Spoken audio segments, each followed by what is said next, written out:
Praise God. Palapakan natin ang Panginoon. Hallelujah. Hallelujah. Uri ng Diyos. Siguro physically pagod. Ako personally, naramdaman ko yung pagod. But yet, sabi ko, Lord, You will win the battle. Amen. Kung sa pagod lang talaga, isipin mo pa lang in Jesus' name. Pero dahil tayo ay hinirang ng Diyos, there's no room for wala pong puwang yung kapaguran dahil i-restore ng Lord ang ating kalakasan. Amen? Hallelujah! Praise God! Bago po tayo mag-umpisa sa mensahe ng Lord, kumusta po mga kapatid? Amen? Hallelujah! So, napakahalaga ang deklarasyon mga kapatid dahil yung pag-uusapan natin ngayon, yung pinakamensahe ng Panginoon sa ating mga buhay, lalo na sa buwan na to ay kung paano ba talaga natin binalyo ang buhay. Dahil ang Panginoong Hesus, tali po siya sa kanyang mga salita. Pagka narinig po natin sa buhay natin, personally, pag sinasabing, paano mo ba binalyo ang buhay mo, kapatid? Yung mga simpleng tanong lang. Siyempre, sasagot ka, naalagaan ko, natulog ako ng 12 oras, pinapakain, dinadamitan, value eh. Amen? Tama po ba? Saan ba talaga nag-umpisa ito, mga kapatid? Kung makita natin ang declaration ng Panginoon at ang creation niya sa atin, di ba? The Bible speaks, He mold us or ginawa niya tayo fearfully and wonderfully made. Amen? Payag kaya? Parang nahiya kayo humarap eh. May mga instance na ayaw pa natin magkihalubilo. Salamat sa Panginoon. Salamat dahil ngayong gabi magtuturo ang Panginoon sa atin. And bago po tayo dyan pupunta mga kapatid, mayroon po akong gusto kong mag-testimony kanina but yet talagang sabi ko, Lord, sa ano na lang pagpasok ng message mo. May isa po akong nais-share sa inyo mga kapatid na napag-usapan po namin ito sa Pilipinas kaninang madaling araw, hallelujah, ng pamilya, yung grasya at pabor ng Panginoon. Kung maalala nyo, mayroon po akong isang testimony sa inyo na mayroon pong pamilya na nagbigay sa pamilya o sa mag-ina ko roon ng isang sakong eggplant o talong. Praise God. Kanina ko lang na laman yung totoong yung background ng pamilya. Yung may bahay ay naglalaba sa mga kapitbahay. Yung husband ay nagta-tricycle. May 5 po silang anak. Ang panganay ay 11 o 12 years old. So pinakamaliit, magdadalawang taon. So bakit ko po siya ipapasalamat yung ginawa ng Lord sa buhay namin, sa buhay ko personally, lalo na sa pamilya mga kapatid. Dahil out of nowhere na engage po ang pamilya ko sa pamilyang ito. Nakilala nila. At the other few months lang nagsit ito ng isang sakong talong at nag-share ito doon sa mga neighborhood. Dahil kahapon po namatay yung lalaki sa isang aksidente. Ngayon, habang sinishare ito ng aking may bahay, ang sabi ko sa kanya, ngayon, nakita natin yung value ng buhay natin. Dinala kayo ng Panginoon dyan dahil sa malinaw na purpose. At ako'y nagpapasalamat, bakit hindi dahil narinig ko yon. Dahil kung isusuma mga kapatid, sobrang pagpapala ang natatanggap ng pamilya, even tayo sa buhay na to. Amen? Mayroon pala mga pamilyang nagsusumikap. Makaahon lang, maitawid lang yung pang-araw-araw at ito pa yung naganap. Nang sabi nga ng may bahay ko, ang sabi nitong panganay nung binalita ng mga neighborhood na namatay yung tatay mo na aksidente, tricycle driver po yun, gumulong yung tricycle, so dead on the spot. Ang sabi ng panganay, magdadala ba ng tinapay ang tatay? Hindi na po babalik ang tatay. Napag-usapan pa namin, hindi pa namin na-finalize. Ang sabi ko nga sa may bahay ko, sabi ko sa kanya, ampunin natin yung mga anak nila. Tumawa sila rin eh. Gusto mo makatulong? Kung matandaan ninyo mga kapatid, na pag-uusapan din natin, na-share ko sa inyo sa kalagitnaan, a true person living in religion, you must have one widow. Tinulungan mo ang pamilya. Yan po yung tahap. Kaya mapalad po tayo. Now, how we value life. Madalas po, mga kapatid, sa ating pangunawa, ang pagbalyo ng buhay ay nagtrabaho ako, kumita ako para lang makapag-survive. Yung mga pangangailangan ng pamilya ko, kailangan mapunuan. Ito po yung mga normal. Amen? Normal po yan. Pero pagpalaliman natin, how we really value life.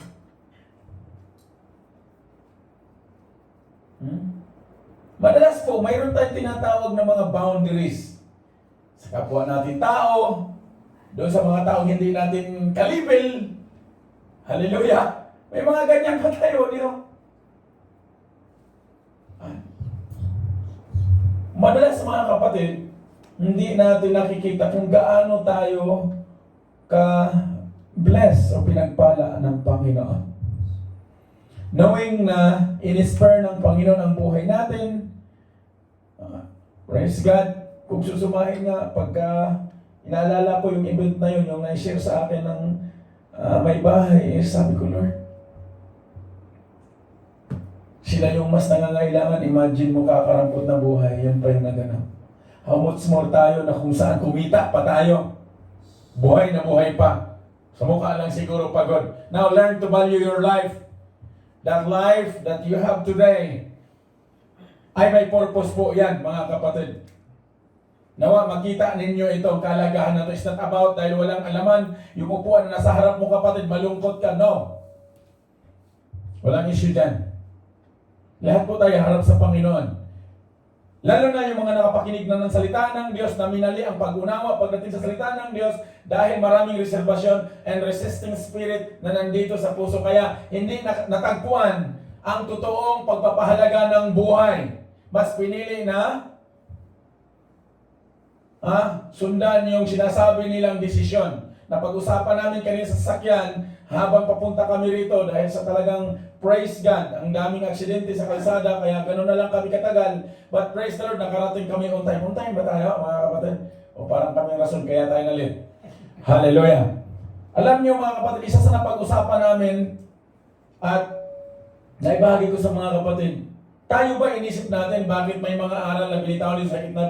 There is the emblem of the Holy Spirit, dove, water, fire, wind, ano pa? Oil. Praise God. Bakit po? Sa dove. May nakita ba kayong dove na lumilipad mag-isa lang dyan? Hinahanap po niyan yung kagrupo niya. Nakita ba kayo ng apoy na isang uling na buo ng apoy? Mga kapatid? Baka meron, baka na-miss out ko lang. Nakakita ba kayo ng hangin ng isang sirit lang, naramdaman nyo na napadpad yung hangin? Napadpad yung dahon? May nakita ba kayong tubig na isang kapiranggot lang na nagmanifest? It is consistent.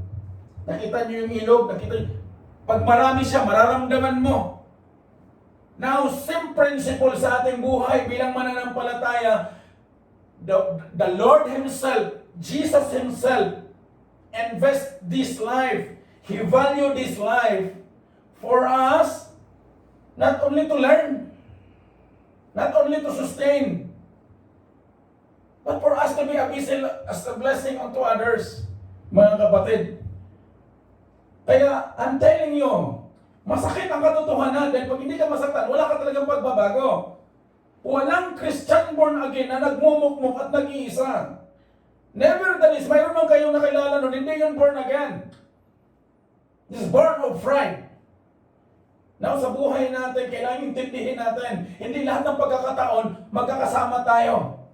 Walang bulag na mag-akay ng kapwa bulag. Ako personally, I never walk in this life and I will never run this race na papitik-petiks lang. Ano man, sabi ko nga kanina sa mga kapatid, ano man ang magaganap, hindi ito magdidikta, natitigil ako pagdating sa pinapagawa ng Panginoon at sa pagpupuri ko sa Panginoon. Kahit na anong mangyari, hanggat may hininga. Di ba yung kanta? May galak. Kaya napakahalaga mga kapatid, valuing our life in the Word of Jesus involves incorporating His teachings and principles into every aspect of our life. It means seeking to live according to the values of love, compassion, forgiveness, and service that Jesus taught to us. Agree po tayo? Mahirap namang hindi mag-agree. Ikaw nagsalita ko yan, sige, agree. Ito po yung salita ng Diyos. For I know the plans I have for you, declares the Lord. Plans to prosper you and not to harm you. Plans to give you hope and a future. Amen. Palapakan po natin ang Panginoon. Holman Christian Standard Bible. Ito po yung pagkasabi niya, for I know the plans I have for you, declares the Lord. Sino pong nag-declares? Ang nagdeklara si Lord. Tayo po, ano dideklara natin? Pagod. Sa sunod na ako nadaluran. Pagod. Magpapadala mo na ako, Ran. Habang buhay ka talagang mapagod. Hindi ko kayo pinapakialaman, mga kapatid. I taught this because hindi tayo nag-iingat sa mga binibitawan natin. Ang Panginoon nagdeklara sa atin ng positibo. Tayo, nagdeklara tayo ng mga negatibo. Na alam natin sa sarili natin na hindi ito nakakatulong at hindi nakakalago sa relasyon natin sa Panginoon. Agree? Yes and amen? Madalas hindi tayo nagbabantay sa pintuan ng ating buhay. Bitaw tayo ng bitaw. Hindi natin binabantayan na si Satan roaring like lion and he will destroy you if you will not be aware that he is roaring like lion. And even Jesus himself, he tested and he used the word of God. Ginamitan niya ng salita ng Diyos ang Panginoon. Sige nga, kung Diyos ka talaga, gawin mo tong batong tinapay. Tapos tayong mga Christian bro, naging kumpiyansa, bro, tinanggap ko na si Jesus.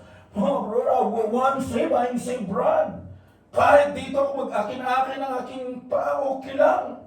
Punta ka doon, masasaktan ka lang eh.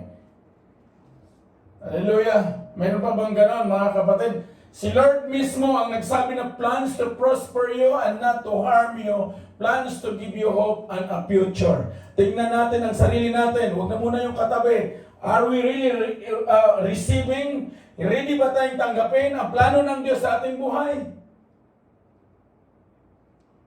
Ready ba kayo, mga kapatid, sa gagawin ni Lord?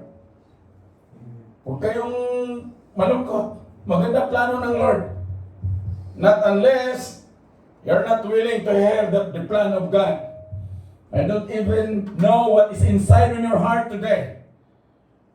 But simple as this, whatever comes out to your mouth, your heart will there. It will overflow. At ito yung ating pag-uusapan kung ano ba ang magandang plano ng Diyos sa bawat buhay natin. Bigyan natin ng background. Ang pag-uusapan natin, God's plans for hope and a future. Kadalasan mga kapatid, nakabase po tayo sa standard ng mundo. Pag sinasabing magandang plano, magandang kinabukasan na standard po ng mundo tayo lagi. Yan po yung tao.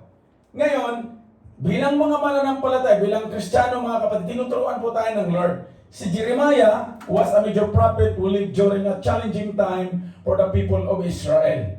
Kung ang sapatos natin ay yun yung sapatos ni Jeremiah ng kapanahunan na yan, at narinig mo si Lord na nagsabi sa iyo na, for I know the plans I have for you, Jeremiah, plans to give you hope and the future. Ito yung i-deliver mo sa mga anak ko, sa mga Israel. Ano kayo pakiramdam, mga kapatid? At ang timeline na ito, mga kapatid, ito po yung they were in exile, mga refugees sila. Mga, ano bang tawag niyan? Ano bang ibang term sa refugees? They were a refugee in the Babylon due to their disobedience and idol worship. At itong timeline na ito, mga kapatid, kung hindi kayo nagbabantay, yan yung nagaganap ngayon sa mga bawat buhay ng bawat isa. Nagaganap ito ngayon sa kasalukuyan. Not unless, kailangan thoroughly marinig natin si Lord. They were in exile, mga refugees sila, in Babylon due to their disobedience and idol worship. Oh, yung mga idol natin, yung mga idolation ninyo, mga kapatid. Marami. Kaya be aware, dapat matuturuan yung pagkatao natin para hindi tayo maligaw. God had allowed the Babylonians to conquer Jerusalem and take many Israelites as captive or enslaved or in prison. Ito yung kanilang timeline, ito yung katayuan nila. Purihin ang Panginoon, enslaved sila, in prison sila. So, God spake through Jeremiah to the exiles, sa lahat ng mga exiles in Babylon na this exiled or refugees Jews during the 6th century of before Christ. Ito yung sinabi ng Panginoon.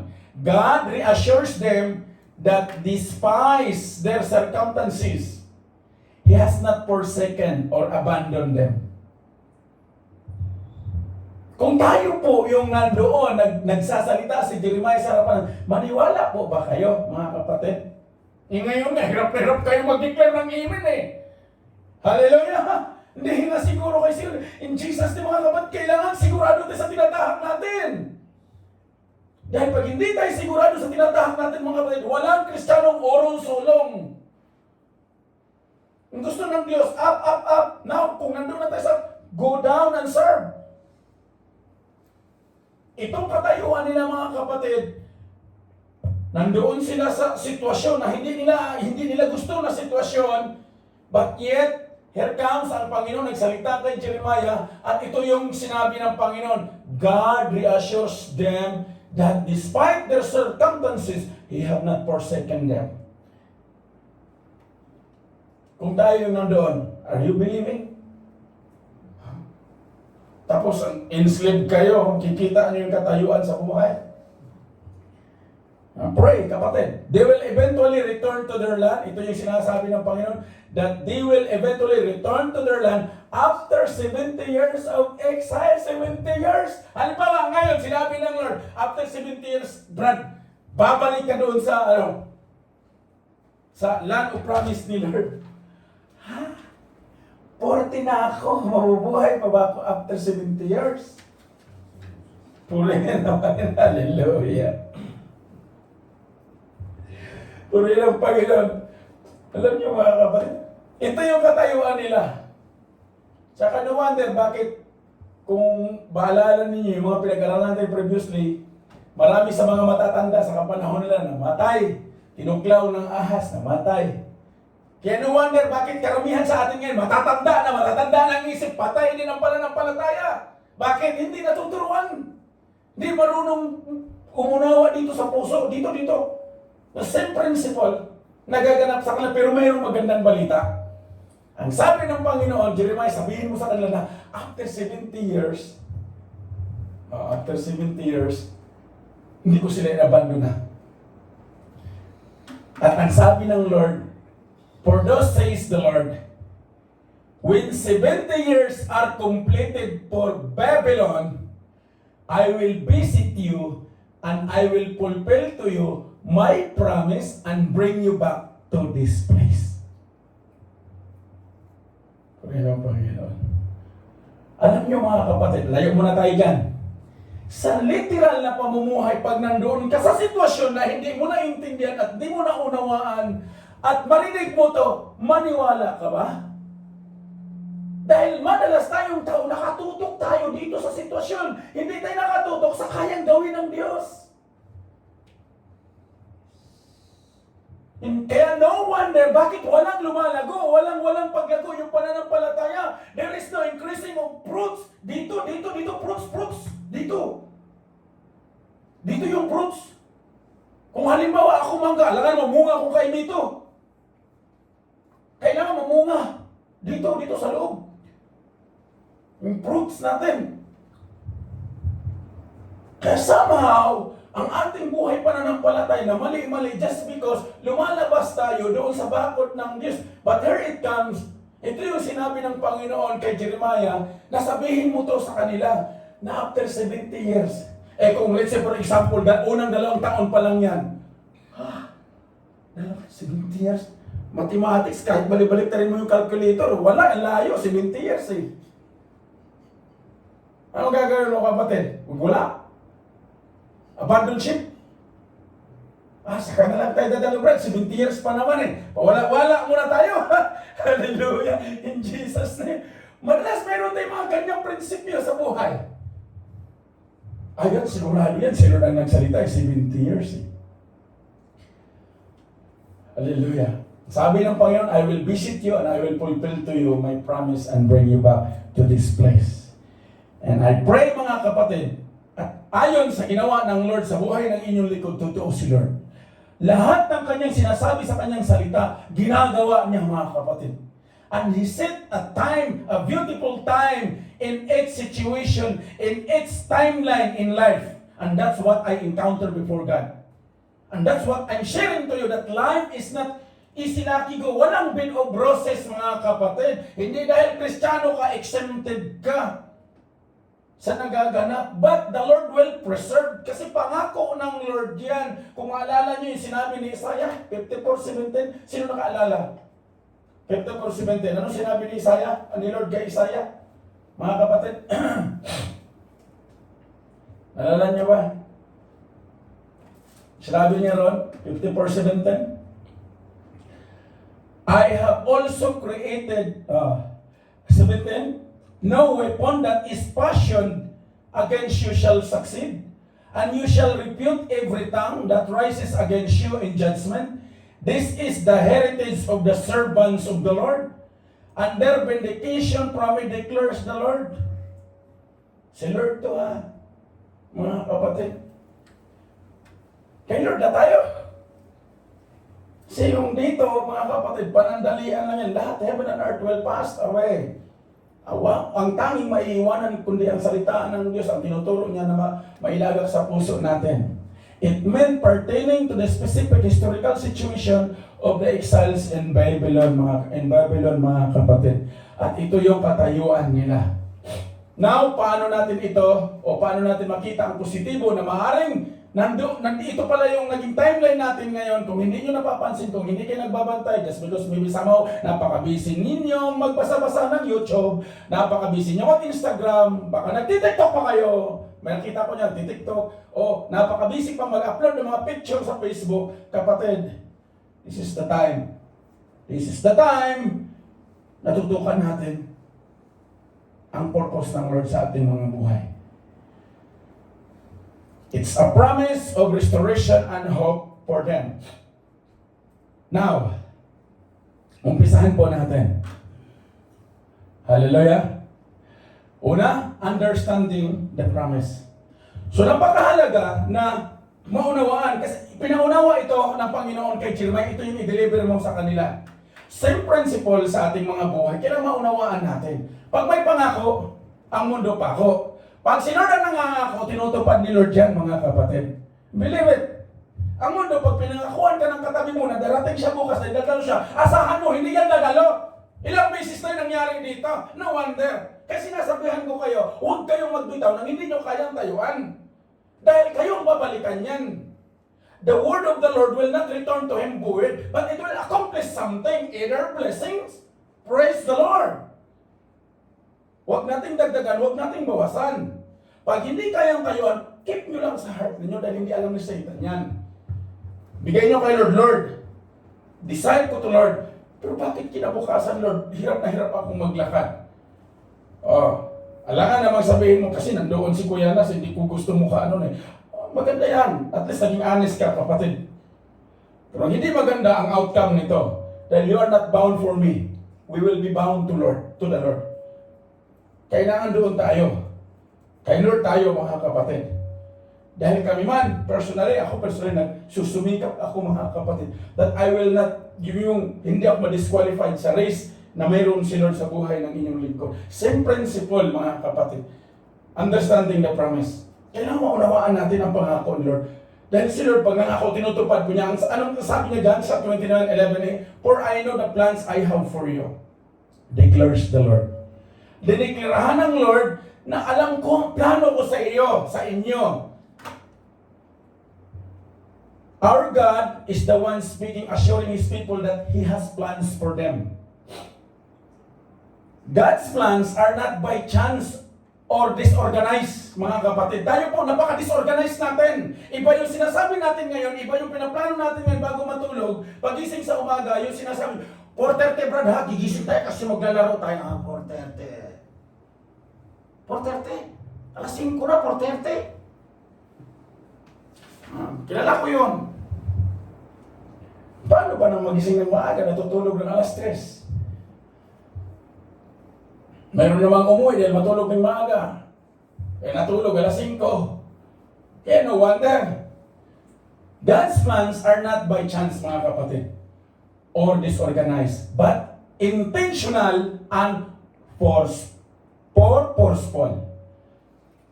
Intentional ang plano ng Lord na mabago, maranasan natin ang buhay na kasyasya at masagana. Same din dito, yan ang binitawan ng Lord sa mga Israelites, sa mga Israelita, mga kapatid. But yet, tingnan natin, sundan natin, God's plans are based on His perfect wisdom, love, and sovereignty.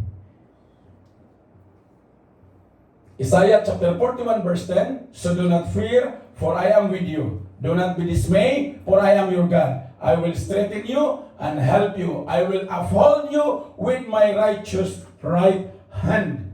Palapakan natin si Lord. Mayroon pala si Lord na pangakong ganito, mga kapatid. Tayo po, pag nandun natin sa pingit ng sitwasyon, sino po unang nilalapitan natin? Instead na iluhod at manalangin at magtiwala sa Panginoon, purihin ang Diyos. Saan? Kaya napakahalaga nito, mga kapatid. Ang plano ng Diyos, it always based on His perfect wisdom and love and sovereignty. Pangalawa, plans to prosperity and not harm. In Jeremiah 29:11, plans to prosper you and not to harm you. Plans to give you hope and a future. Ang ganda, no? Lagi-lagi kong naririnig dito sa harapan yan. Kinukot ng mga kapatid. God's plans are not meant to harm His people, but to bring them prosperity and blessings. Amen, maganda to. God's prosperity, ito yan mga kapatid, makinig-maigi, nandun sa harapan. God's prosperity may not always align with worldly definition, but it encompasses into spiritual, emotional, and relational well-being.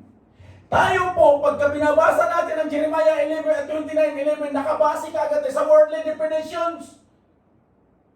Oh, Brad, okay yan, Brad. I plan for Purihin ang Diyos. Tamad naman. Tamad niyang dumaloy.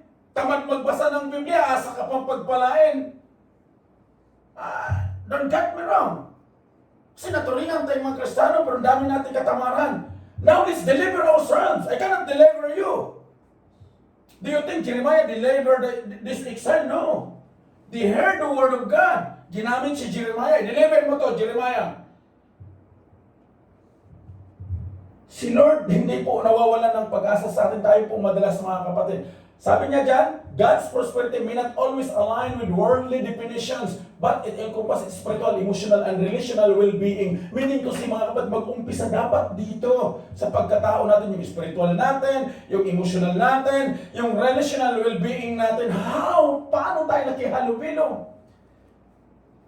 Yung relational well-being natin, pinipili lang natin makausap natin.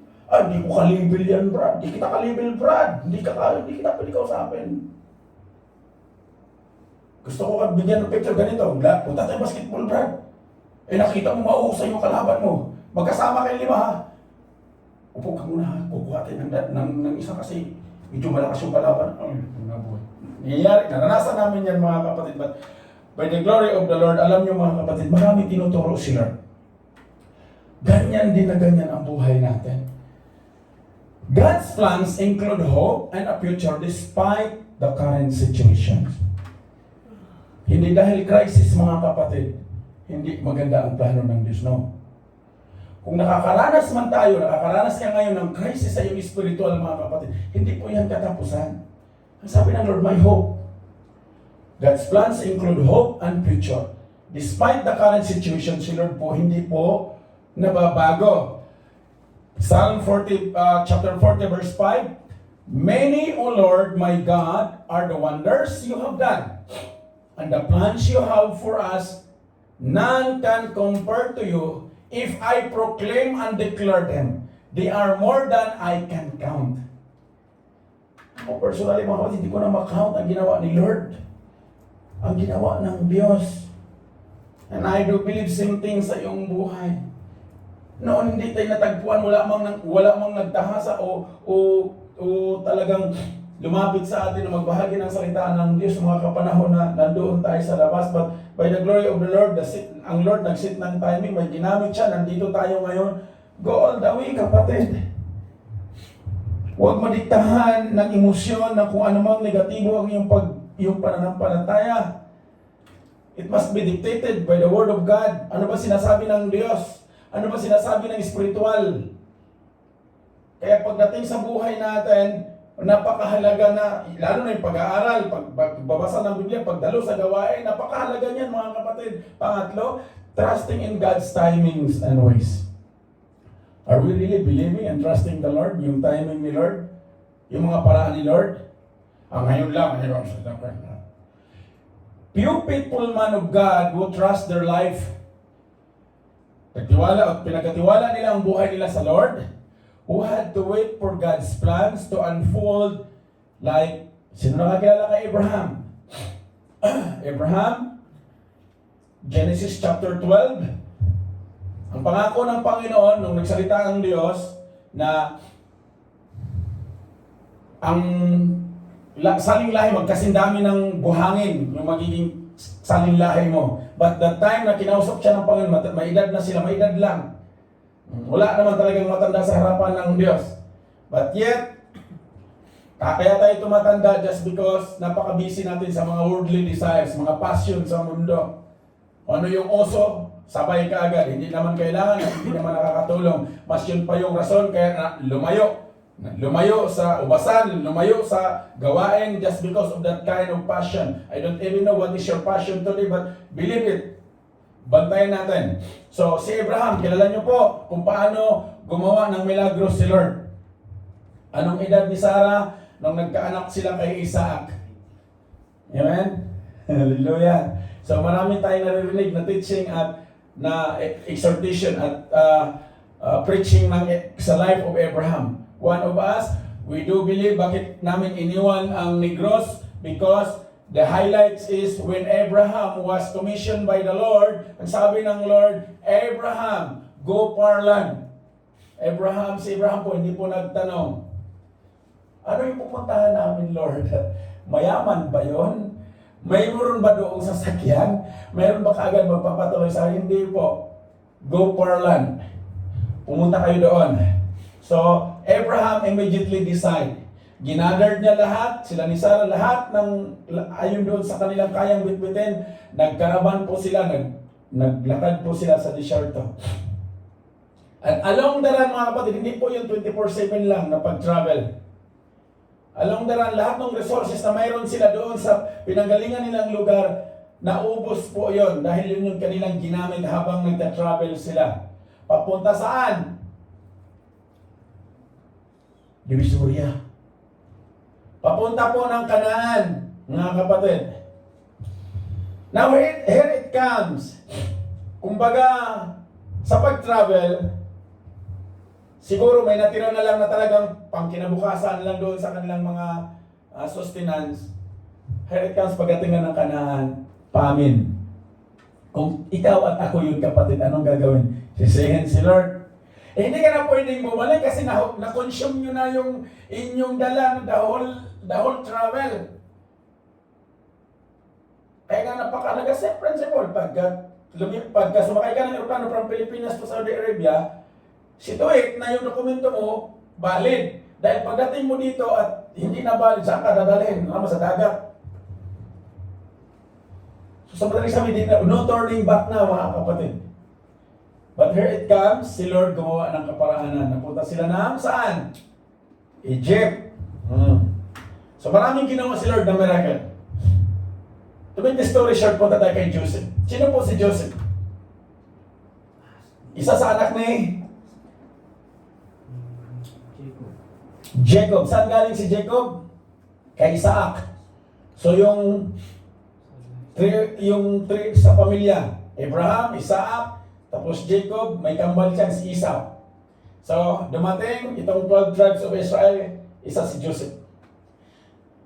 So Joseph faithfully believing the God of his ancestor, from Abraham, from Isaac, and then to his father Jacob. Amen? At dumating mga kapatid, Genesis chapter 50, kung nabasa ninyo, yung nagkaroon sila ng restoration, yung 12 tribes of Israel, kasama ang kanilang ama na si Jacob. Ano may sinabi doon si Joseph? Ano sabi ni Joseph? Hindi nyo nabalikan. Assignment, mga kapatid. Basahin ninyo, Genesis chapter 50, paakyat. May sinabi si Joseph dyan sa kanyang mga kapatid. David, he has all the chance. Napatayin niya si King Saul. At in fact, hinahunting siya. Gusto siyang patayin ni Saul. Nagtanim ba siya, nagplatted ba siya ng hatred kay King Saul? Mga kapatid, may nabasa ba kayo na nagplat siya ng hatred? Even dumating yung event doon sa buhay nila ni David na galing sila sa digmaan na pagbalik nila, yung mga pamilya nila na-captured, naalala nyo, nabasa ninyo mga kapatid. Still, nagtanim sila ng David. Ang unang ginawa ni David, pinatawag niya lahat yung mga yung mga awit, yung high priest, tinawag niya, humingi siya ng counsel bago sila tumulak sa pag-capture o sa doon sa nag-capture sa kanilang pamilya. Tayo po, iba, kakaiba. Hindi pwede ito, Brad. Hindi pwede. Dapat hingin ba tayo counsel kay Lord? Salita ng Lord sa mga man of God. Ang counseling natin nandun sa labas eh. Ano ika-counsel ng kamote? Ay, di, magtanim din ng kamuting ika-counsel. Itong mga man of God na ito, mga kapatid, they are believing that the Lord is able and powerful. Si David, kahit minamata na siya ng kanyang mga kapatid, sino-sino mga kapatid ni David? Baka katabi nyo. Minamaliit siya, kasi nga, maliit man talaga. But David have a big heart. Have a giant faith. Amen? Kung nabasa ninyo, purihin ng Panginoon, pinanood nyo mo yung movie. Kahit anong circumstances, kahit ilang Goliath, David stand up. The importance of trusting in God's timing, even with His plans seem delayed or different from our expectations, is to remain in faith to Him. Ang sikreto, mga kapatid, ay manatili na maniniwala at manampalataya na may kakayanang gagawin si Lord sa ating mga buhay. Amen? Ito yung sinasabi, ito yung pinaka-importante. Magkaroon man ng delay ang plano ng Diyos, magkaroon man ito ng kakaibang expectation, mga kapatid, but still, sabi niya dyan, be faithful, dahil si Lord faithful, mga kapatid. I would encourage you, brothers, to surrender your own plans to God and trust in His greater wisdom and purpose. Dahil yun po yung pinakamabisang kaparaanan.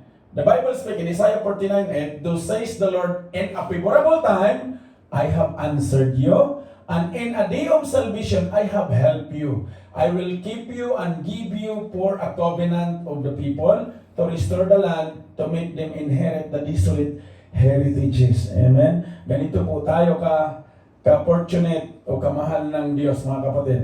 God's timing brings restoration and salvation, and His promises are fulfilled at the right moment.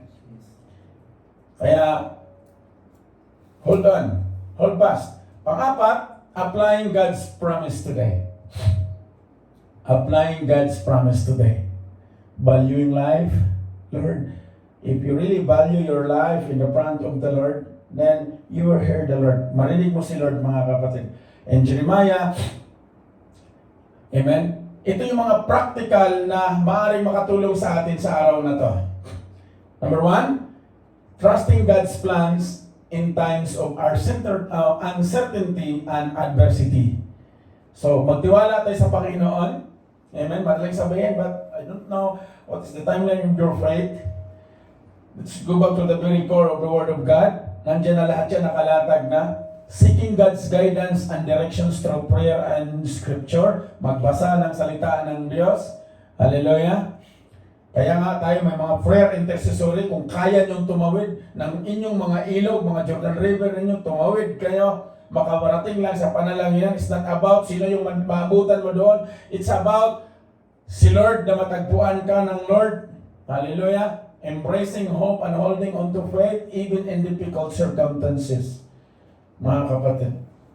Encouraging others with the promise of God's plans for their lives. In Hebrews chapter 10 verse 23, let us hold tightly without wavering to the hope we affirm, for God can be trusted to keep His promise. Si Lord, pagkatiwalaan natin dahil si Lord, ikikip niya yung kanyang promise sa bawat isa sa atin. Pag sinabi niyang, I will prosper you, I will prosper you. Pero pag ang tao magsabi, Brad, okay lang yan, Brad, sige, kung umasa dyan. Pag ang tao nangangako, hindi yan tinutupad. That's the design of this world. May nangangako, promise are made because they will be broken dito sa mundong ito. Pero pag si Lord, pag nangako na babaguhin niya ang buhay natin, babaguhin ang buhay mo, ipapreserve ka, magaganap po yan mga kapatid. It's a matter of faith and trusting God. Amen? Palapakan natin ang Panginoon. It encourages us to remain steadfast in our faith. Ano man ang faith na mayroon ka ngayon, amen?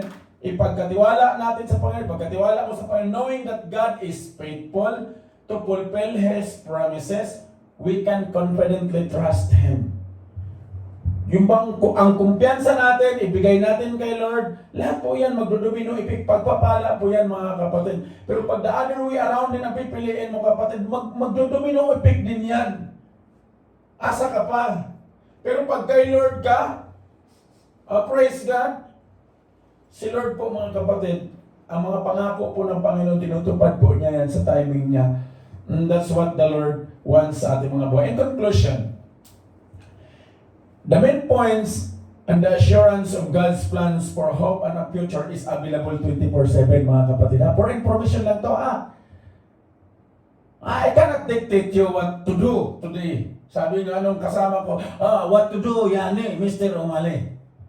I will not dictate you what to do, but I will share you how the plans of God can make us night like noonday. Giliwanag. So to those who believe and have faith in Him. Ang plano ng Diyos, ang pag-asa at ang kinabukasan, available po siya 24/7. Ang kondisyon, doon po sa naniniwala at nanampalataya na may gagawin si Lord. Amen? Pangalawa, encourage one another to make dwelling residence into your heart. Magkaroon man lang ng residente si Lord dito sa puso. Problem, my friend, kasi tayo ang residente dito, sama ng loob. Covetousness. Pag nakita nakadamit si Kuya Arnold ng bago, bili din ako. Pagdating ng sunod, di ka pa naman nakahubad. Covetousness tawag nun. Di kaya to. There is something, yung bang mayroong dapat paggagamitan, tapos napupunta lang doon sa mga bagay na hindi naman talaga yung pinaplan ni Lord. Nakuha niyo ba mga kapatid? Amen? Minsan nagagawa natin ito na tayo claiming by faith, amen? Pag nakita natin yung mga ibang may bago din, gusto rin natin purihin ang Panginoon. Hindi na tayo pabata, may edad na tayo. Kaya salamat sa Panginoon. Ang sabi niya dyan, encourage one another to make dwelling residence o magkaroon ng dwelling o residente si Lord dito sa puso natin, and trust God's plans and seek His guidance always in your life and my life. So kung ano man yung nakita natin, kung Stephen Curry, anong last na Stephen Curry ngayon? At least nakakita ka. Pero kung mangutang ka para makabili, teka, may problema, mali. Ang punto mga kapatid, may mga bagay na hindi inaalaw ni Lord na mapupunta sa atin, then alam ng Lord na hindi tayo trusted enough to be a good steward. May mga bagay na inaalaw ni Lord sa buhay natin dahil alam ng Lord na train na tayo and well enough, mayroon na tayong pangunawa na kaya natin i-handle. Nakuha niyo po ba mga kapatid? Hindi po lahat ibubuhos ni Lord. Let's say for example, gagamitin ko sarili ko, nanalangin ako kay Lord, bigyan mo ako ng 1,000,000 ngayon. Do you think bukas magkasama pa tayo? Saan kaya si Kuya Nas ninyo? Hallelujah! Purihin ang Panginoon. Minutats. Alam niyo mga kapatid, may mga instance sa buhay na mali yung paghingi natin. At may mga instance, madalas pa ito, yung mga hinihingi natin, binigay na pala ni Lord.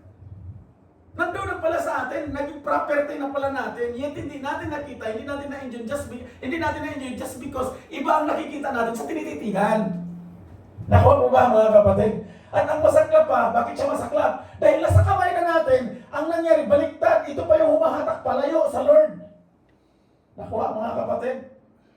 Kaya yung mga idols, kaya no wonder bakit 70 years silang maghintay, because they serve their idols. But yet si Lord, Jeremiah, pinadala niya yung mensahe niya. Ano po sa inyo mga kapatid, assignment po ito, ano po sa inyo ang saloobin kaya ng mga Israelitas nung binitawan ni Jeremiah sa harapan nila yung plano ni Lord? Nagsaya po ba sila? Nagkaroon ba sila ng panibagong yugto ng buhay? Na 70 years, after 70 years, dadalaw si Lord? Tayo po kaya, offer your lives to Him, God's grace, and He give us strength to walk in His plans and fulfill His purposes. So tayo po, ang pinakamahalaga mga kapatid na mapupulfill yung purpose ni Lord sa ating mga buhay. Amen? Una, ano po ang mga purpose na to? Let's apply. Trusting God's plans. In times of uncertainty or mayroon na tayong hinaharap ng mga challenges, normal yan mga kapatid, we can choose to trust God's plans for our life. Amen? Choose to trust the Lord. Do not trust your own understanding. Instead of relying solely on your own understanding, we can seek His guidance and surrender our plans to Him. Hindi po masamang sumuko kay Lord mga kapatid. Hands up ba, Lord? Ito yung plano ko, ito yung gusto ko. Ikaw, Lord, ano ba plano mo sa akin? Tayo po, hindi natin tinatanong si Lord. Madalas, Lord, ito plano ko ha. 2 years from now, kailangan may bubong na yung bungalow. After 1 year, Lord, kailangan may drills na kami stainless. After 1 year, Lord, kailangan may kurtina galing Saudi, ha? Madalas ganyan yung pananaw ng buhay in Jesus' name. Kailangan mga kapatid, pagka hinanap natin si Lord, we need to trust the Lord all the way. I-surrender natin ang plano natin sa Kanya. Huwag ko kayo malungkot. I remember noon, bigla kong naalala, kanina, tinanong ako nung kasama ko na ibang lahi. Ikaw umali, anong property mo at anong naipon mo? Saan ka naglagak ng ipon mo? Sabi ko, property. My God said, heaven and earth will pass away, so I don't have property here. May property there. Tumingin siya sa langit, where umali? You cannot see because from that there is 1, 2, 3. Sumunod na tanong sa kanya, yung investment mo, nagtatrabaho ka? No, I did not invest something here. I invest there because here, there is corrosion. Sabi niya, hindi normal yan. Yes, abnormal talaga sa'yo. Kasi yung faith ko, hindi iyo. Tapos tinanong niya ako patungkol sa religion. Singit ko lang ito mga kapatid. Sabi ko, I don't believe religion. If I put myself into that religion, I'm telling you today, I have 5 widows family that I support day to day. And let them eat by my works. No. Many Filipinos have religion. I told you, I don't stand with that religion. I stand with my relationship to my God. You will not understand today, but later on you will understand. Okay. I told him, ang sabi ko sa kanya, just because it is personal between me and my Father then. Napakahalaga mga kapatid. The Lord will defend us. Ipagkatanggol tayo ng Lord. If someone mock you, the Lord, relax lang. Pero amazing. Dahil at dahil sa aming conversation, ang sabi niya, marami na akong nakasamang nagpakilalang Christians. Pero kakaiba ka. Talaga kakaiba kasi ang pangalan ko, Nazareno Umali sila. Hindi man Nazareno Umali pangalan nila. Sabi ko sa kanya, yes, we are free to do anything, everything, but not everything is beneficial. Malaya po tayo. But doon sa kalayaan natin mga kapatid, let's apply the goodness of God. This includes trusting that He knows what is best for you and me, even when the path ahead is unclear. Amen? Kahit unclear pa yung ating yung nakikita ba kayo ng umaga na puno ng ulap o ng ano ba tawag doon? Yung hamog, hindi mo makikita, but still asahan nyo lalabas siya haring araw. Kaya kailangan ilagay natin kay Lord ang pagtitiwala natin. Amen? Pangalawa, seeking God's guidance. Malaga po ito mga kapatid. Bilang mga anak at lingkod ng Lord, hingi tayo ng guidance kay Lord. Day to day, bawat segundo ng ating buhay.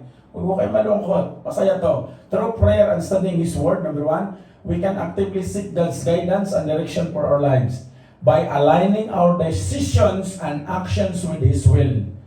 Bantayan natin ha. Bantayan ito mga kapatid. Napakahalaga na yung ating desisyon at ang ating paggalaw na ma-align ito sa kalooban ng Diyos. We can experience the fulfillment of His plans. This includes seeking His wisdom in making important life choices and seeking His guidance in our daily decisions. Dito di gumagawa po tayo ng desisyon. Ang problema po natin malaki, hindi po tayo nagbabantay. At mahilig tayo sa sinasabi ng mundo na bukas na lang yan. Pwede namang gawin ngayon. Pwede namang itapon. Bukas na lang yan. Kinabukasan, nakalimutan. Madalas, ganyan ang ugali natin. Mga kapatid, dapat mataas ang moral natin, mataas tayo, mataas yung pagtuturo sa atin dahil ang nagtuturo po sa atin, King of Kings and Lord of Lords. Batayin natin yung pagiging Kristiyano natin. Pangatlo, embracing hope. Yakapin natin yung hope, yung pag-asa na pinangako ng Diyos. Yakapin ba? Huwag lang doon sa dahil may sitwasyon pa sa kakayayakap. Yakap-yakap mo no. Tapos nung relax ka na, isang araw, wala na naman, iba na naman ang niyakap. Ano niyakap? Kilala niyo ba yung niyakap ninyo? We can choose to focus on His promises rather than the circumstances around us. Ito po yung mabigat. Niyakap pa yung mga sitwasyon. Kaya no wonder bakit hindi na madrawing yung mukha. Nakakita na ba kayo ng tao na uminom ng suka, di madrawing yung mukha? Ang asim ran. Siyempre suka, hindi na umasim talaga. Hindi asim din yung mukha. Madalas mga kapatid, sabi niya dyan, we can choose to focus on His promises rather than the circumstances around us. But people are choosing to have the circumstances, knowing that He has planned to give us hope even in the most challenging situation. Ano bang sitwasyon na mayroon tayo kapatid, mayroon ka kapatid? Napaka-challenge man yan dahil ikaw yung nandyan ngayon. But still, ang pangako ng Panginoon, yung hope niya mga kapatid, yung pag-asa, yung plano niya, magaganap at magaganap. Amen? Hallelujah. Pang-apat, encourage others. As recipients or recipients of God's promise, in Jeremiah 29:11, we can be a source of encouragement for others. How? By sharing this promise with those who are struggling or in need of hope. We can offer comfort and support. We can remind others that God has plans for their lives as well and encourage them to trust in His faithfulness. Ang same principle mga kapatid sa buhay natin. Paano tayo magiging pagpapala o magiging testimony sa labas kung dito mismo sa sarili natin, hirap tayo. In Jesus' name, we will never allow the Lord to govern our life. Hindi natin sinuko kay Lord yung ating mga plano. Gusto natin ng magandang pangyayari sa buhay, pero yung plano pa rin natin, sinusunod natin, Lord, ito plano ko. Pero Lord, saka ka na lang, masyado kang matagal, umaksyon, Lord, ako muna. Living with purpose. Mamuhay na mayroong patutunguhan.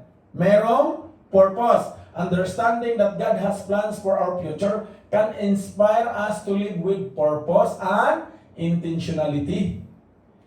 Hindi lang siya purpose, intentional pa tayo na magaganap ang purpose at plano ng Diyos sa buhay natin.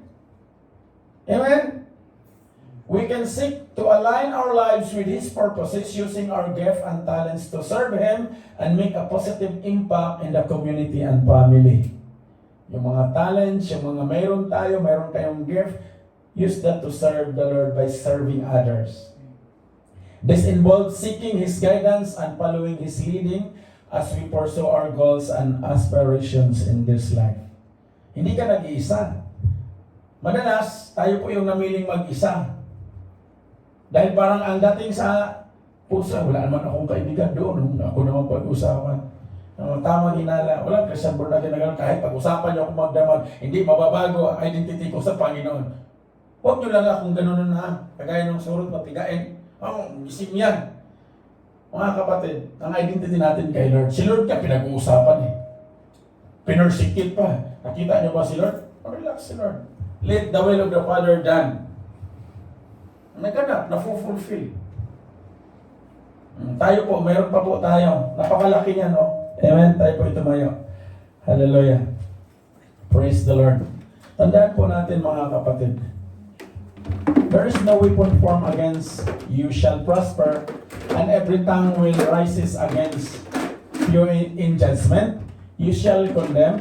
This is the heritage of the servant of the Lord, and the righteousness is from me, says the Lord in Isaiah 54:17. God, our God, made a powerful declaration and promise.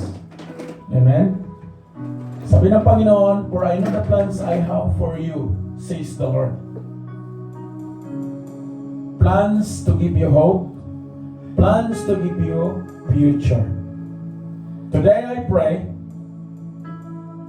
that you will embrace the plans of the Lord. Ano man yung plano mo ngayon, kapatid, ibigay mo kay Lord. Amen? Huwag mainap. He was reminding His people, including us, of His mighty and sovereignty, as well as His abiding love for us. This echoes in assurance that the Lord gave the young nation of Israel. May pangako siya sa kanila, sa Israel, at indeed nakarating ito sa ating mga buhay, mga kapatid. In Exodus 23 verse 22, sabi niya, I will be an enemy to your enemies and will oppose those who oppose you. Now, do not fight your troubles. Stand firm. Bigay mo kay Lord, kapatid. Past few weeks, past few months, marami po akong natutunan. Habang tumatayo, habang naghahanda ng mensahe ni Lord, lingid sa inyong kalaman, mga kapatid, kung sa pinagdadaanan lang kayo ng Panginoon, baka hindi nyo kayanin. But I choose one thing. I choose the plan of the Lord. At paano po natin malalaman ang plano ng Diyos?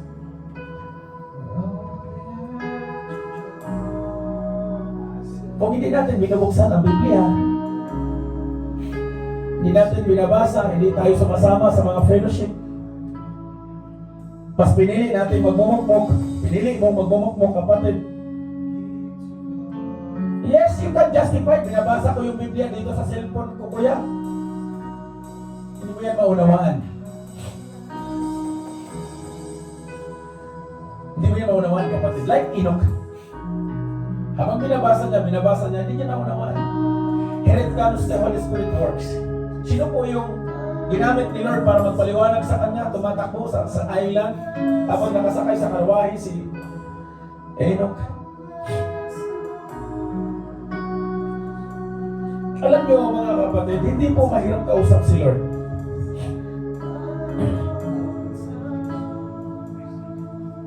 Nilagay tayo ng Panginoon sa posisyon na hindi dihado, kapatid, kundi posisyon ng pananagumpay. Pero madalas, pinili mo ang ibang desisyon. Ngayong gabi, nagbigay ng pag-asa ang Panginoon sa bawat isa sa atin. Are you willing?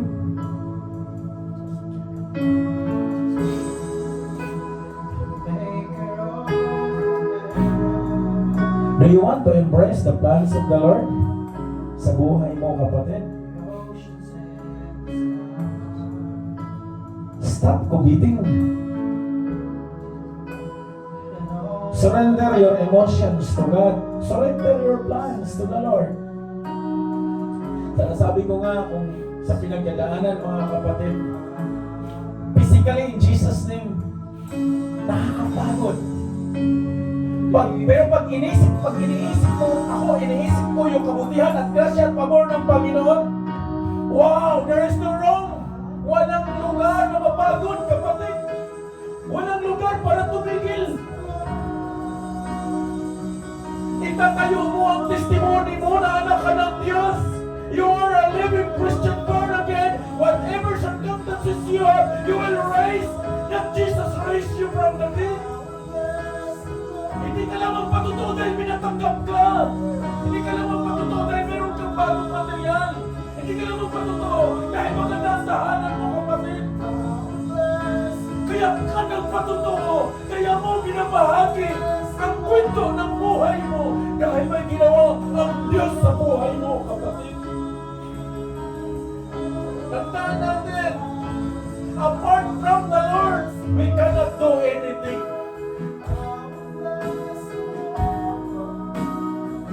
Learn to value life. Dahil si Lord, pinalyo niya ang buhay mo, ang buhay ko, kapatid. Pinlanuhan niya ng napakaigi. He created this according to His image. Pero tayo po, ang unti-unting sumisira. Ngayong gabi, kapatid, kneel down and ask the Lord, do I really give my plans to you, Lord? Binigay ko ba sa iyo mga plano ko? O dahil kailangan lang kasi kasama ako sa grupong ito? Alam nyo, mga kapatid, walang makapagpagka. Isang araw, masama ka talaga sa walis. Kaya ngayon palang repent. Surrender your will to the will of God. Do not harden your heart. Allow the love of the Lord. Alam niyo, mga kapatid, kung pag-usapan lang ang pagiging kaibigan, alam niyo po, pinakamabuti at pinakatotoong kaibigan, walang iba si Lord. Kaya sinasabi niya, pag nagkakamali tayo, tinutuwid niya tayo pag tayo ay nawawala.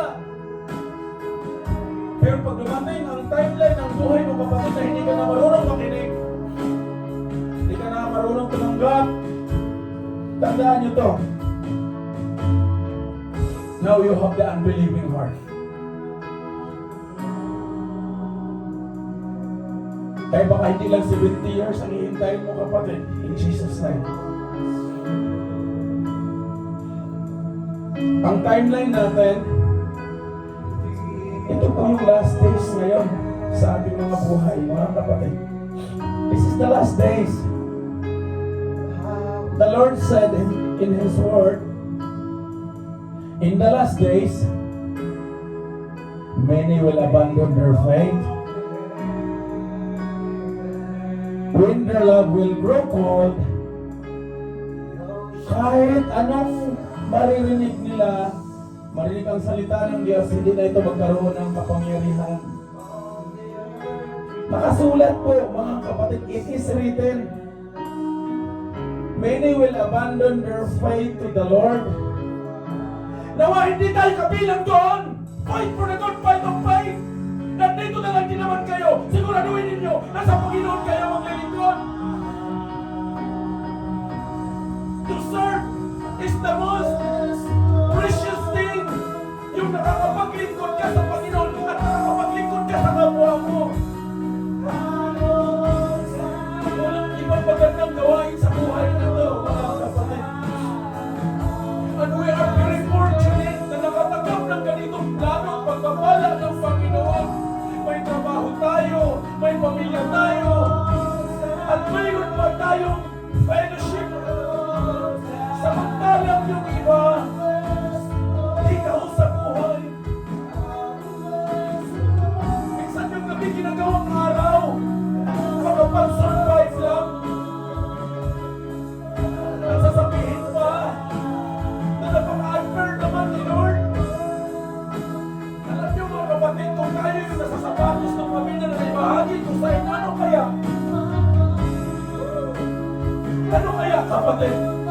tayo yayabang natin. Habang tayo pagdating sa buhay na to. We never bother enough. Ano ba ang naramdaman? Ano ba sa loobin ng Panginoon sa ginagawa natin behind the scene? Niyakap ba natin ang plano ng Diyos sa ating mga buhay? Are we really believing that the Lord will establish a new plan? Magandang plano. Purihin ang Panginoon. Madalas, ang belief natin, by lips na lang. As formality, masabi lang na may pananampalataya. Basta connect, kapatid.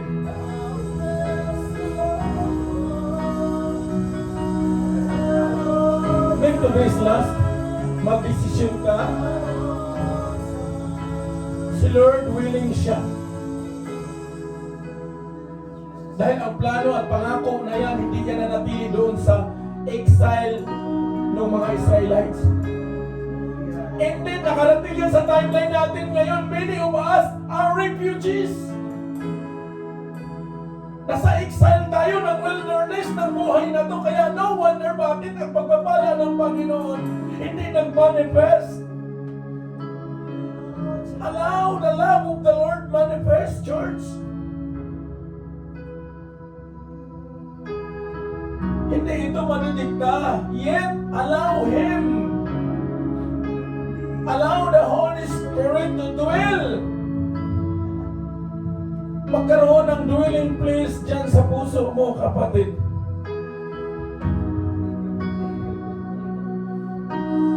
Huwag mong i-isolate ang sarili mo.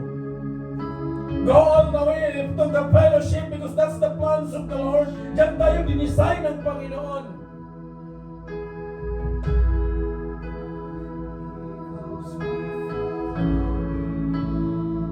And tonight I pray that the Lord will deliver this church. Whatever will come tomorrow ahead, I pray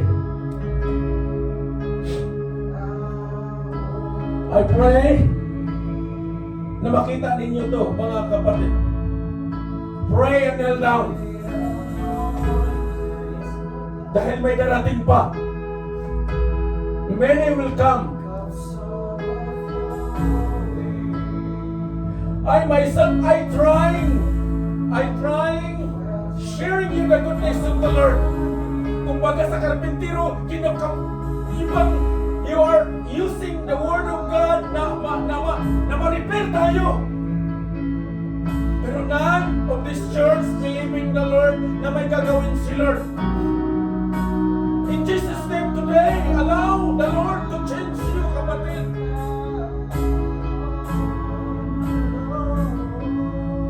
Dahil apart from the Lord, hindi natin kaya.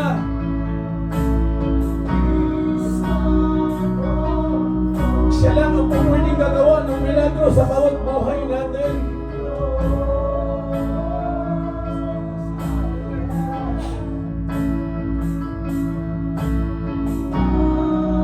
Sa lahat ng pagkakataon, sa lahat ng pinahanda ng Diyos sa bawat buhay natin, allow Him. Embrace the new plans of God. Plans to give hope, plans to give future. And tonight I pray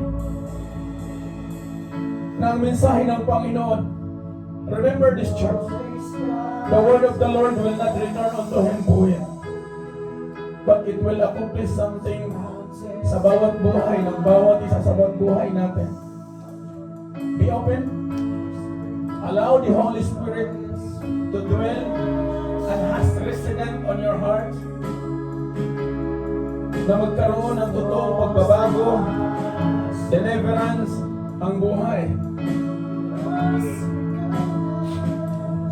Maraming nais sabihin ng Diyos sa bawat isa sa atin. The question is, are we able or are we willing to hear the Lord? Dahil ang araw na to, mga kapatid, ibinigay ito ng Diyos sa bawat isa sa atin turuan tayo ng Panginoon paano tayo mamuhay na i-value natin ang meron tayong buhay na pinagkatiwala ng Panginoon. Hindi po atin to, pahiram po ito ni Lord. Kaya karapatan ng Lord that He will ask what you do, anak. Anong ginawa mo sa pinagkatiwala ko sa iyo?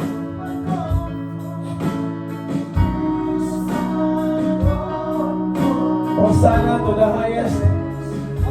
Lord, Maranatha, come, Lord. Do not be delayed. Hallelujah. Lord, allow our names to be written in the book of life, Lord. And allow a deliverance of this church, O God. Kung paano mo dineliver, Lord, 70 years ang Israelites, Lord, during the captive, during doon sa refuge, sa exile, Lord, ng Babylon. Sige, Lord, gawin mo sa aming mga buhay na kung saan, Panginoon, kami ay nabuhay na away from your will in Jesus' name.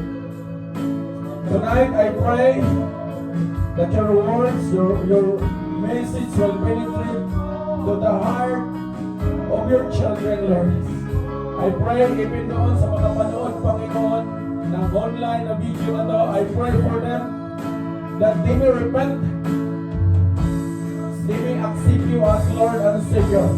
I pray na patuloy mo kami kalingahin, arugain sa iyong pagmamahal, Panginoon. Salamat sa gabi ito, salamat sa biyaya mo, purihin ka, Lord. Patuloy na sa iyo lahat ang paburit pagsamba in Jesus' name. Amen. Hallelujah.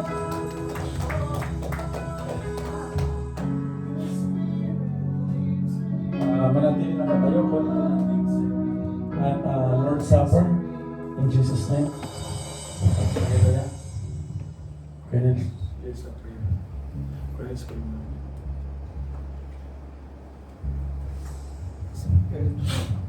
Amen. Hallelujah. Praise God. Thank you, Jesus, that you give us a chance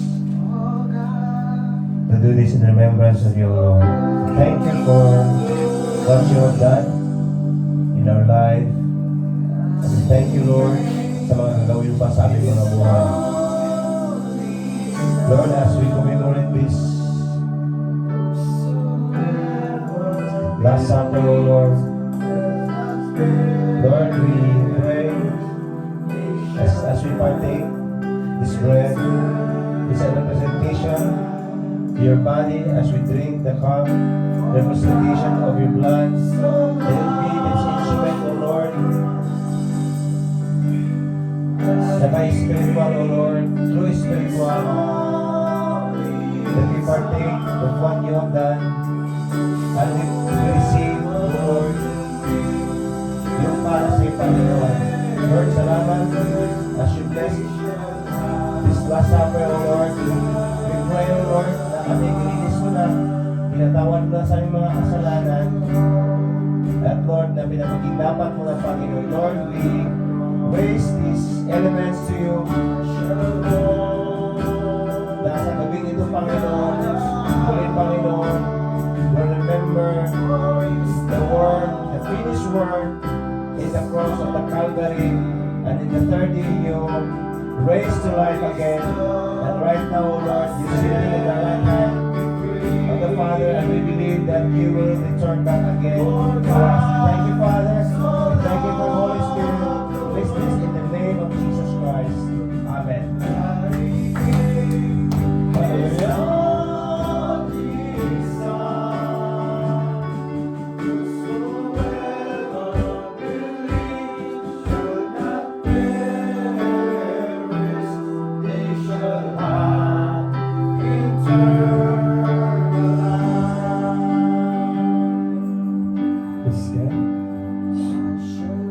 Hallelujah. Amen. For I received from the Lord what I also delivered to you, that the Lord Jesus, on the night when he was betrayed, took bread, and when he had given thanks, he broke it and said, This is my body which is for you. Do this in remembrance of me. Let's partake the bread.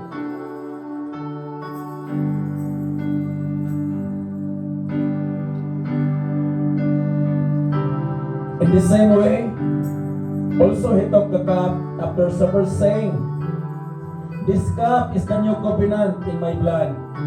Do this as often as you drink it, in remembrance of me."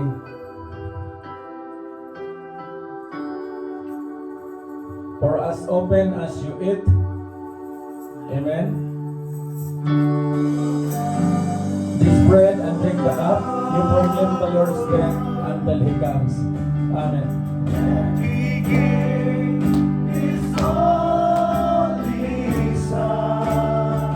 Amen.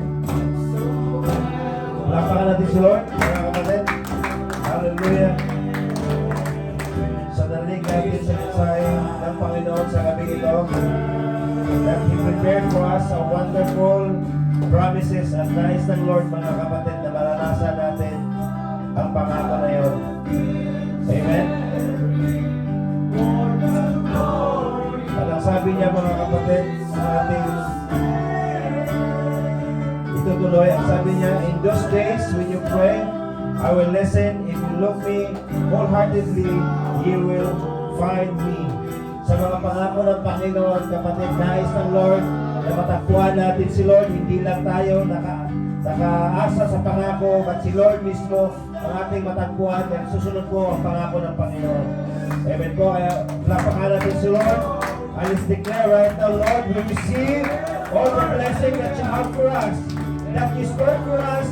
Lord, right now we receive all your promises in the name of Jesus. Lord, we know that your plans for us is to prosper. Your plans for us is to give up hope and a future. At sa mga oras na ito, Lord, hallelujah, ang nais mo sa amin, dahil kaya aming matakbuhan. Kaya, Lord, we seek you, hallelujah, in these words, na sa bitawan sa kalagitnaan, Panginoon, salamat sa inyong baptism, Panginoon. And I pray, O Lord, that your word will manifest in our life. Your word will manifest sa bawat sitwasyon namin, Panginoon. Will manifest sa lahat ng aming mga gagawin dahil ikaw, Panginoon, ang aming solusyon na patuloy na gumagabay. Salamat sa lahat ng ginamit mo sa gabi ito, Lord. Lord, patuloy mo pagpalain ang bawat isa. Patuloy mong inspire ang bawat isa.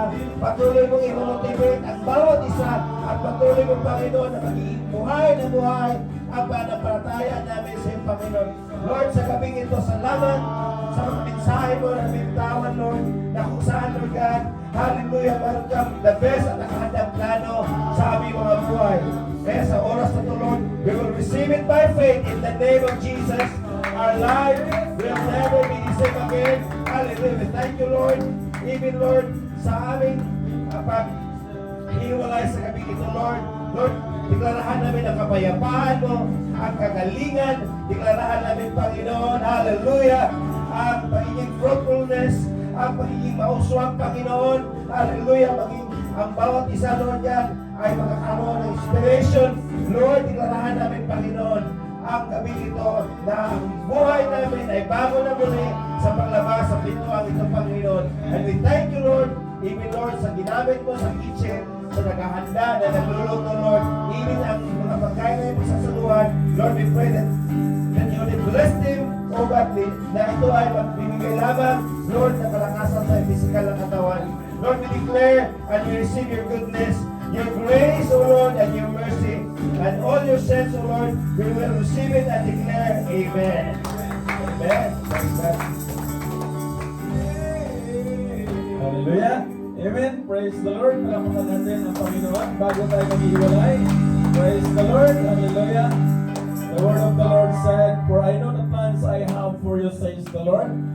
Plans to give you hope and plans to give you future." Church, alalahanin natin na ang pangako ni Lord, hindi po ito maaaring hindi maganap. Magaganap po ito, mga kapatid, sa bawat buhay natin. Amen? But you must remember, mga kapatid, hallelujah, alalahanin natin na ang pangako ng Panginoon, there is a certain timing. Amen? So habang naghihintay, while we are waiting to serve the Lord. Amen. Hallelujah. Now, to him who is able to keep you from stumbling and to present you blameless before the presence of His glory with great joy.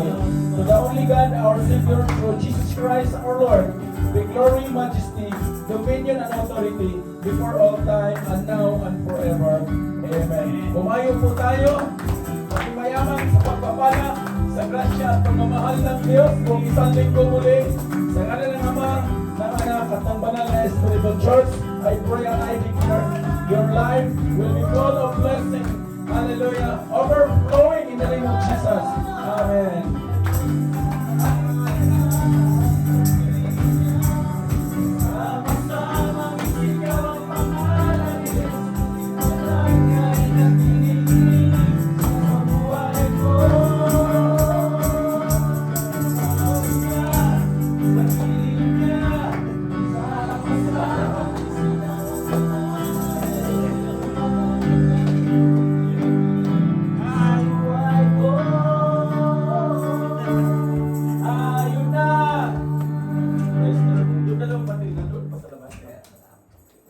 Yung isa doon, yung isang braso doon.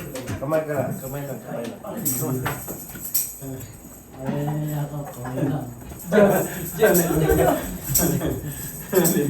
lang ho ya. Kamay lang. Sino sumundo sa'yo? Sino sumundo sa kanya? Si Kuya Richard, I disappoint my Pa-off muna doon, sige na. my friend.